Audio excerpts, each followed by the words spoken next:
Hello.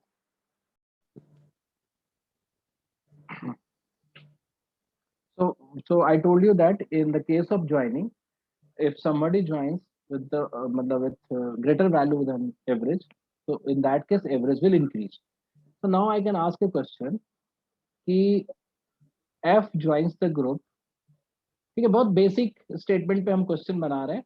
जो आपका real time question होगा उसके स्टेटमेंट थोड़ा टिपिकल हो सकते हैं टू कॉम्प्रिहेंड, बट मीनिंग यही रहेगा, है ना, कंसेप्ट यही रहेगा. तो F joins the group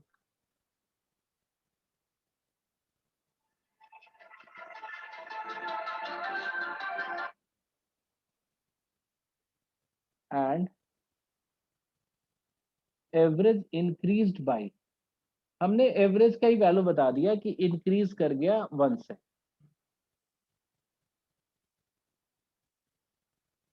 तो वैल्यू ऑफ एफ कितना होगा देख रहे हो. हम पिछली बार क्या किए थे, I was giving you value of F, कि एफ की वैल्यू मैं आपको दे रहा था and then I was asking कि शिफ्ट इन एवरेज क्या है या चेंज इन एवरेज क्या है.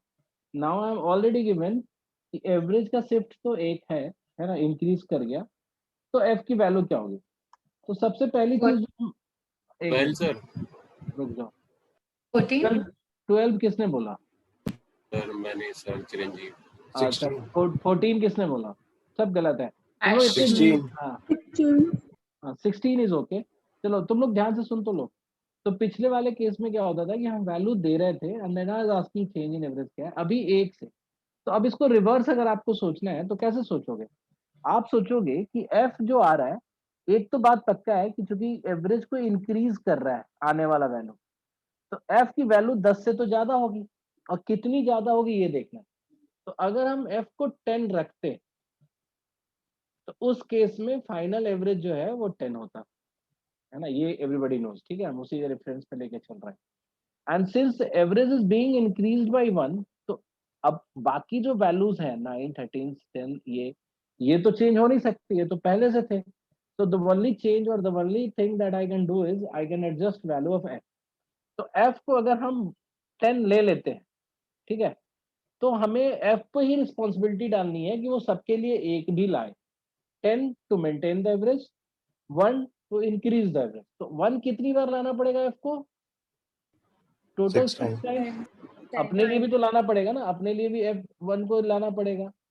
तो इस केस में व्हाट यू नो इज कि the value of F will be 10 to 10 to keep the average same plus 6 to increase 1 for every value. ठीक है, तो एफ की वैल्यू यहाँ पे 16 हो गई. तो ये आसान था, इसमें कोई प्रॉब्लम नहीं थी, है ना. नाउ द सेकेंड केस क्या था हमारा, कि जब हमने बोला कि जब आने वाली वैल्यू जो है वो लेस देन एवरेज होती है, तो उस केस में एवरेज क्या होता है, घटता है. तो let's make a question. The question is F joins the group and average decreased bye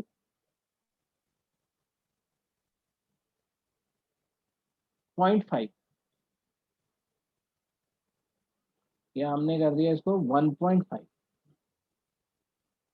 F is, ठीक है,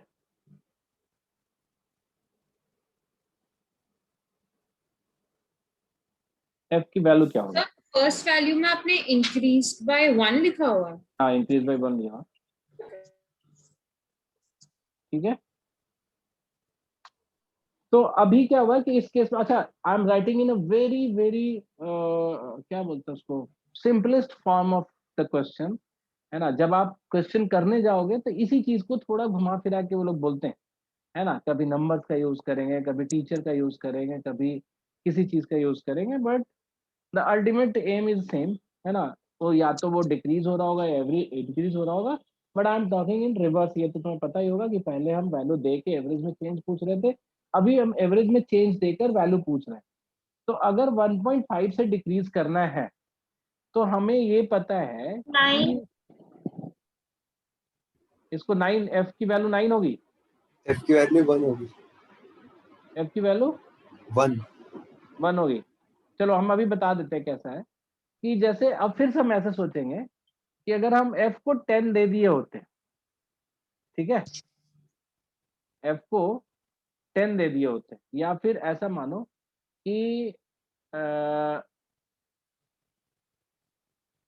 अगर आपको 1.5 से कम करना है तो ये सारी वैल्यू जो है 1.5 से तो कम हो ही जाती, जो एवी एवरेज है उसको तो कम करना ही है, और ये कम होके किसको मिलता, एफ को मिलता।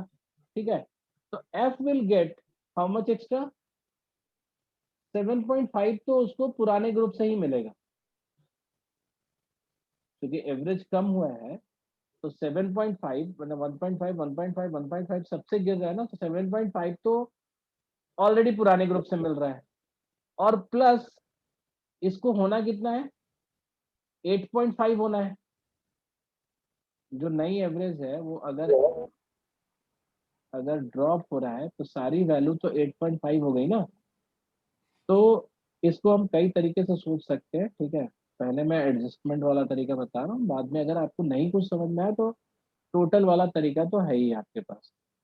ठीक है, तो पॉइंट इज कि 8.5 8.5 8.5 तो है ही। ठीक है, अब 8.5 एफ का भी है, तो इन लोगों से तो हमें 1.5 मिल गया, तो टोटल 7.5 ऑलरेडी हमें मिल चुका है 8.5 में से। लाना कितना पड़ेगा, 1 लाना पड़ेगा, क्योंकि we have already 7.5 in our pocket by the previous members of the group. ये बात समझ में आई? तो एफ की वैल्यू कितनी होगी, 1। सर मुझे ये समझ नहीं आया, एक बार समझा दो। ठीक है, मैंने क्या बोला कि एवरेज क्या हुआ है, ड्रॉप हुआ है ना, यस बोलो। सर। और ड्रॉप हुआ है तो ड्रॉप होने पे क्या होता है कि जो ग्रुप में ज्यादा है जिनके पास, वो कम वाले को देते हैं, ये भी पता है तुम्हें। Yes sir. तो इन सब के पास अगर इन सब का टोटल 10 है तो इन सब के पास मिला जुला के तो ज्यादा ही है ना, क्योंकि एवरेज तो घट गया है। Yes sir. तो कितना ज्यादा है, तो हमने सबका अगर एवरेज डिक्रीज कर देंगे 1.5 से, तो 1.5 तो हमें निकल जाएगा, मिल जाएगा, न्यू एवरेज इज 8.5। ठीक है,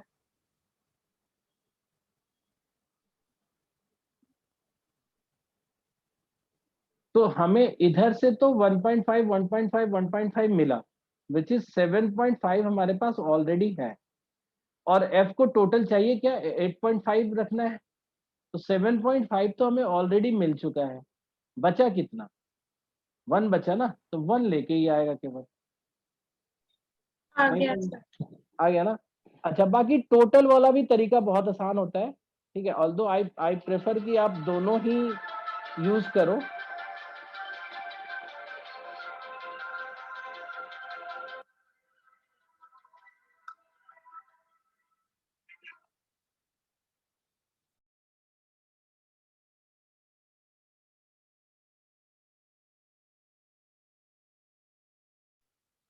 हम दोनों ही यूज करो, ऐसा हम कोशिश करेंगे। ठीक है, तो अभी टोटल वाला तरीका में क्या है कि आपको पता है कि नया एवरेज कितना है, बताओ। अगर 1.5 से डिक्रीज होगा तो नया एवरेज क्या होगा, 8.5। कितने लोगों के लिए, 6 सबके लिए। लोग। 6 लोगों के लिए ना। हेलो, क्योंकि हमें ऑलरेडी पता है ना कि एफ ज्वाइंस द ग्रुप, तो अब 6 लोग हैं, तो टोटल कितना हो जाना चाहिए हमारे पास, 8.5 इंटू 6। पुराना एवरेज कितना है, 10 सर। 10। वो कितने लोगों में था, 5। तो ये अभी का टोटल माइनस पुराना टोटल कर देंगे, तो जो भी बचा वो एफ की वैल्यू होगी। तो 8.5 इंटू 6 करोगे तो कितना आएगा, 51, माइनस पुराना टोटल करोगे तो कितना आएगा, 50, और ये हो जाएगा 1। तो पॉइंट ये है कि अभी एडजस्टमेंट वाला भी धीरे धीरे सीख लोगे, है ना। लेट्स जस्ट फोकस ओवर कि चेंज किस तरह का हो रहा है, ये ध्यान देना है हमें। तो समबडी दोनों तरीके से क्वेश्चन पूछा जा सकता है, इधर आपको वैल्यू दे के कि ये वैल्यू ज्वाइन होती है ग्रुप में तो एवरेज में चेंज क्या होगा, या फिर रिवर्स कि अगर एवरेज में चेंज इतना हुआ है तो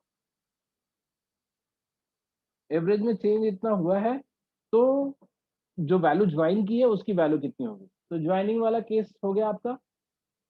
सर हाँ, सर एक बार सर ये वाला समझा दो सर, जिसमें एवरेज इंक्रीज हो रहा है। क्या क्या, सर फर्स्ट वाला सर, एवरेज इंक्रीज हो रहा है। एवरेज इंक्रीज वाले में क्या था कि आपको पता है कि एफ ज्वाइंस एवरेज जो है 1 से इंक्रीज हो रहा है, तो आपको अभी हम इसमें क्या सोचते हैं, इसमें इस तरीके से सोचते हैं कि let make the average same first by joining F, है ना।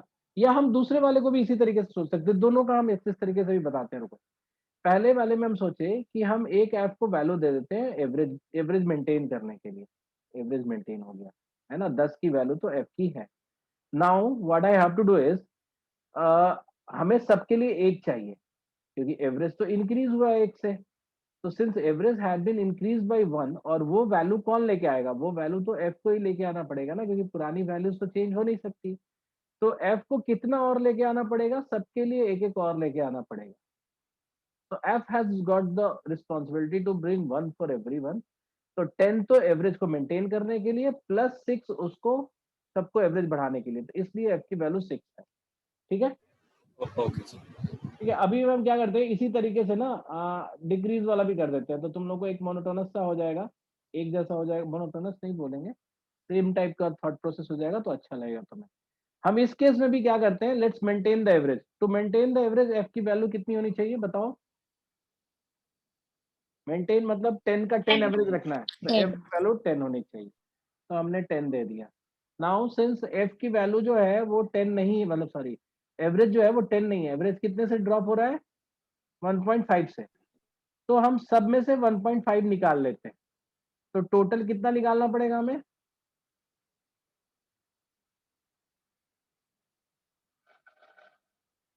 टोटल 9 निकालना पड़ेगा। तो 9 तो किसी और से तो ले नहीं सकते ना, क्योंकि पुरानी वैल्यू तो फिक्स वैल्यू है, हमें एफ में ही एडजस्ट करना है। तो 9 निकाल लेते हैं 10 में से जो एफ का है, तो बचेगा कितना, 1 बचेगा। तो आप इस थॉट प्रोसेस से भी कर सकते हो, टू मेंटेन द एवरेज। पहले एवरेज मेंटेन करके जो भी चेंज इन एवरेज है उसके हिसाब से एडजस्ट कर लो। ठीक है, okay sir.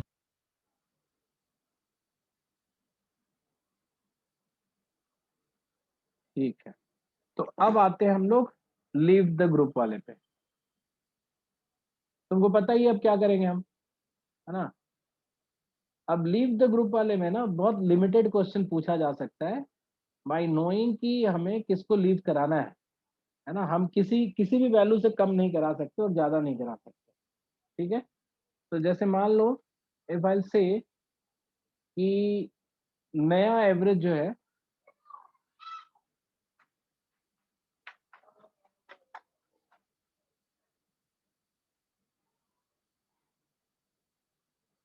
One of them, ध्यान से देखना, लीव्स द ग्रुप।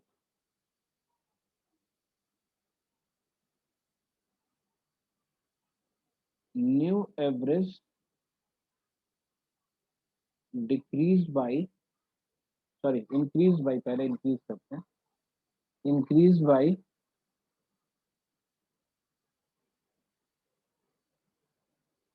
0.75, है ना। तो which value leaves the group,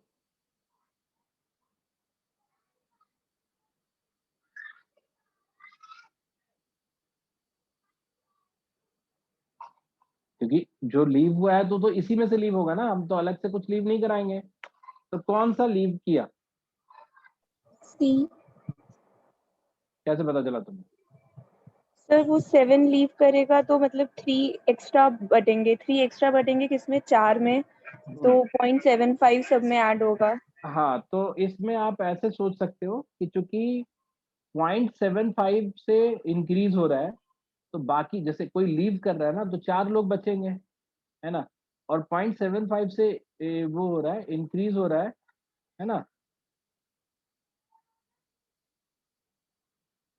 तो टोटल इंक्रीमेंट हमें मिलना चाहिए, वो मिलना चाहिए 3 का। यानी कि जो भी पर्सन लीव कर रहा है उसकी वैल्यू जो है एवरेज से 3 लेस होगी, तभी तो ऐसा होगा ना। क्योंकि कम वाला अगर मूव करेगा तभी तो एवरेज बढ़ेगा। ये तो तुमने पिछले एक्सरसाइज में ये तुमने देख ही लिया कि ओनली द, मतलब दैट ग्रुप का वो मेंबर लीव करता है जिसकी वैल्यू एवरेज से कम होती है, तो बाकी का एवरेज बढ़ता है। तो इस केस में अगर एवरेज बढ़ा है तो लीव करने वाला तो दो ही ऑप्शन है मेरे पास, ये या तो ये। तो हम ये देखते हैं कि जितने से इंक्रीज हुआ है that means the entire group has got, entire मतलब जो लेफ्ट ओवर ग्रुप है उसमें 3 एक्स्ट्रा मिला है हमें। तो 3 एक्स्ट्रा कहाँ से मिलेगा? जब ये 7 वाला लीव करेगा, ठीक है। तो इस तरीके से आप आइडेंटिफाई कर सकते हो, ठीक है। अगर इसी को मैं पूछता, ठीक है, ये समझ में आ गया तुम लोगों को? Yes, sir. मतलब थोड़ा टाइम लगेगा इसको एडजस्ट करने में, बट आई बिलीव तुम लोग तो को जैसे समझ इस में आ रहा है। सिचुएशन में तो वैल्यूज ही कम है, लेकिन अगर ज्यादा ही हुई तो फिर कंफ्यूज नहीं हो जाएंगे कि कौन सा हो सकता है? मतलब नहीं, आप वैसा नहीं है। जब भी पूछा जाएगा ना तो तुम्हें कंफ्यूज करने के लिए नहीं पूछेगा। कुछ ऐसे केस में पूछेंगे जहाँ पे बहुत ऑब्वियस तुम्हें दिख रहा होगा answer, if I R okay thinking in this way, ठीक है। तो ओके जैसे हम क्या कर रहे हैं, हम अपनी विजिबिलिटी बढ़ा रहे हैं एवरेज के वैल्यू पे, है ना। ऐसा नहीं है कि इसी क्वेश्चन को जैसे 20 डेटा लिख के तुमसे बोलेगा कि अब इसका जवाब दो, तो ऐसा ओके कुछ है नहीं। हो सकता है 2 जगह 7 होता है ना, जैसे 2 वैल्यू अगर 7 होती तब भी तो हम गारंटी से नहीं बोल सकते ना कि which one is living. Yes sir but ये तो हम पहुंच सकते हैं ना, उस पॉइंट पे तो पहुंच सकते हैं ना कि जो लीव करने वाली वैल्यू है वो 7 है। यस अगर सर बहुत ज्यादा भी होता तब भी तो हम बता सकते हैं ना कि विच वन क्या वैल्यू क्या लीव कर रही है, ये तो बता सकते हैं। Which one is living if I can not से, बट इतना तो हम बता सकते हैं कि what value is living the group, ठीक है। यस अब अगर हम इसी को रिवर्स बोलते, ठीक है, तो हम बोलते कि फिर वही वाली बात है, एक ही चीज वही चीज लिखते हैं हम, one of them leaves the group new average decrease bye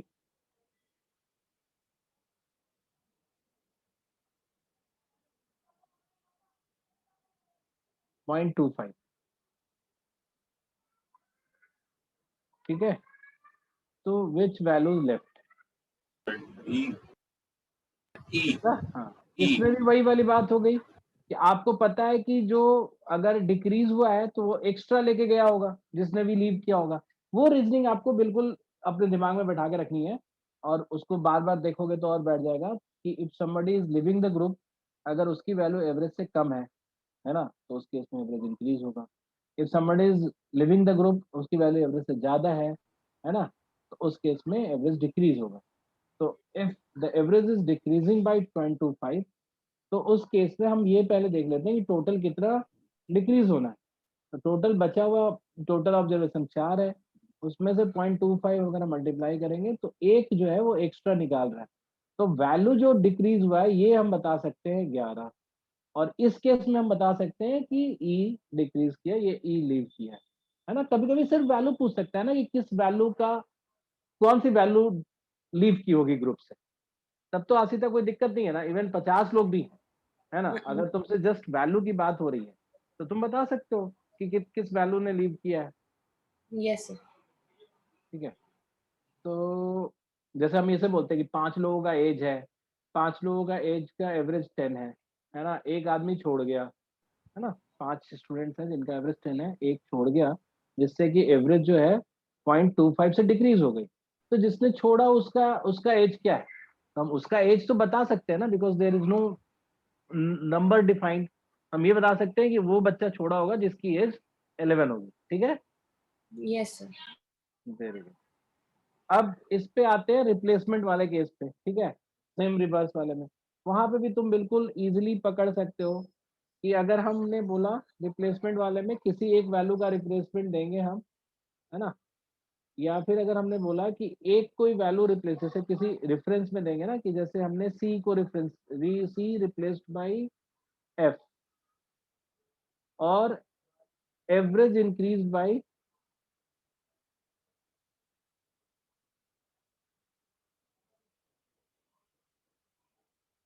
equality वाला नहीं कर रहे हैं क्योंकि तुमको पता ही है कि वो तो सेम ही रहता है तभी होता है। एवरेज इंक्रीज बाय 2, तो एफ की वैल्यू कितनी होगी?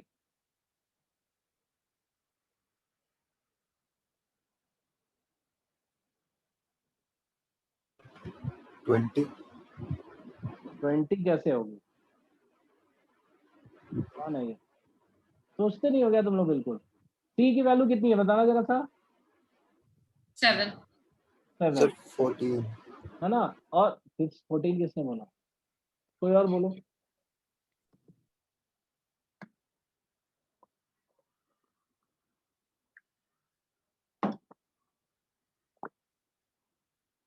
बोलो भाई, सोच के बोलो। सी रिप्लेस हो रहा है एफ से, एवरेज की इंक्रीमेंट है +2 की, which one left the group? Sir आप ये पूछ रहे हो किसने ग्रुप छोड़ा है या फिर आप नहीं पूछ सॉरी, रहे हो एफ की छोड़ा वैल्यू क्या है? हाँ सॉरी, माय मिस्टेक। छोड़ा तो हम बता ही रहे, सी छोड़ा है ना, और आया कौन ये भी बता रहे हैं एफ, बट एफ की वैल्यू पूछ रहा हूँ मैं, ठीक है। सर 17। यस, ठीक है। ऐसा क्यों हुआ? क्योंकि आपको पता है कि एवरेज को इंक्रीज करना है 2 से, तो सबके लिए तो 2 2 वैल्यू चाहिए ना, यानी टोटल एक्स्ट्रा वैल्यू जो हमें चाहिए वो 10 एक्स्ट्रा चाहिए। तो रिप्लेसमेंट में जो भी लीव करेगा उससे 10 10 एक्स्ट्रा, तो 7 तो होना ही होना है और +10 और होना है, हाँ तो सर। एफ की वैल्यू कितनी हो जाएगी? 17, ठीक है। यस। और इसी क्वेश्चन को हम पूछते हैं कि एफ ने ज्वाइन किया, सी लेफ्ट, जो कि सी की वैल्यू 7 है, F joint, average decrease bye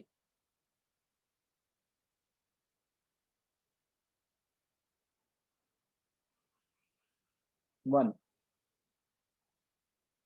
तो उस केस में एफ की वैल्यू कितनी होगी?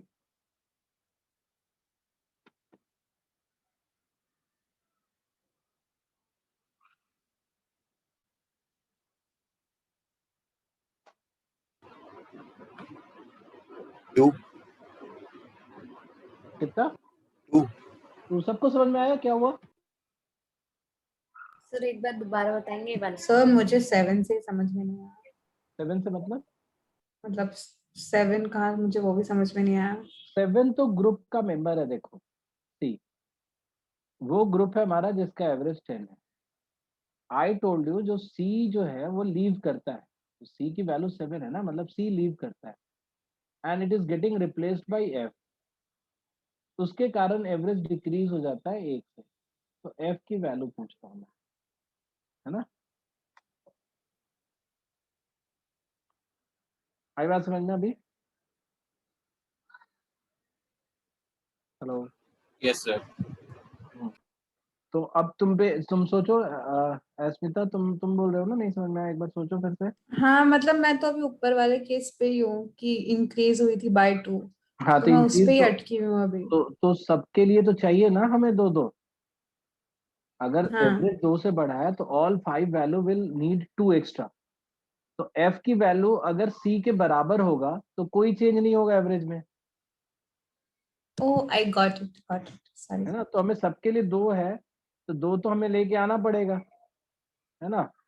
तो पॉइंट है कि इस केस में जहाँ एवरेज डिक्रीज हो रहा है तो हमें सब में से एक एक कम करना है, मतलब हमें एक एक 5 लोगों के लिए कम करना है, तो हम 7 अगर लेके आ रहे हैं तो हमें उसमें से 5 कम करना पड़ेगा, ठीक है। Yes sir.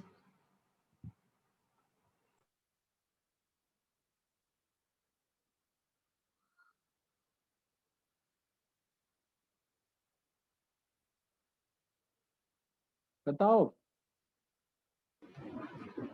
Yes sir. Yes sir. सबको समझ में आया? Yes sir. Yes sir.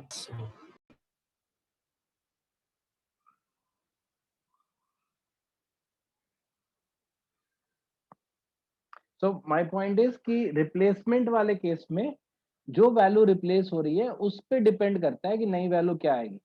तो अगर आपका एवरेज इंक्रीज हुआ तो जितना टोटल के लिए इंक्रीज करना है उतना हम एक्स्ट्रा लेके आएंगे, डिक्रीज हुआ तो उतना हम हटा देंगे, तो एफ की वैल्यू हो जाएगी 2, ठीक है। तो अगर एवरेज को सेम रखना था तो हमें एफ को भी सेम रखना पड़ेगा, एवरेज को इंक्रीज करना है तो हमें एफ को इंक्रीज करके लाना है, क्योंकि बाकी ग्रुप तो चेंज होगा नहीं। अगर एफ को डिक्रीज करना, सॉरी एवरेज को डिक्रीज करना है तो एफ को भी कम करके लाना पड़ेगा, क्योंकि बाकी जो वैल्यूज हैं वो तो वही रहेंगी, एक ही रिप्लेस हो रहा है, ठीक है। Yes sir.